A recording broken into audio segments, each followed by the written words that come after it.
అందరికీ హేమాచల లక్ష్మీ నరసింహస్వామి క్షేత్రంకి ఆనుకుని పక్కగా చింతామణి జలధార ఉంటుంది. ఈ జలధార 365 రోజులు వాటర్ వస్తూనే ఉంటాయంట. సమ్మర్తో కూడా సంబంధం లేకుండా వాటర్ వస్తూనే ఉంటాయంట. ఈ వాటర్ ఎక్కడి నుండి వస్తున్నాయని పరిశోధకులు పరిశీలించినప్పుడు స్వామి పాదాల దగ్గర నుండి కొండ కోనల్లో నుండి ఈ వాటర్ రావడం వల్ల ఈ వాటర్ దివ్యౌషధంగా మారిపోయి ఎలాంటి మొండి జబ్బు అయినా తీసేస్తుందంట. 90 రోజులు ఈ పొద్దున్నే ఉషపానం ఈ వాటర్ తాగడం వల్ల సంపూర్ణ ఆరోగ్యము సిద్ధిస్తుందంట. ఇక్కడ అయ్యవారు కూడా మాకు అదే చెప్పారు.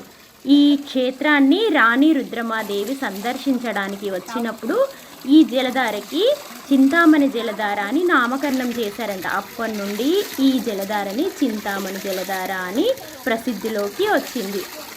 ఇక్కడైతే వాటర్ అయితే చాలా చాలా తీయగా ఉన్నాయండి. మేమందరం తాగి చూసాము. మీరు కూడా వెళ్ళినప్పుడు తాగండి. Thank you for watching.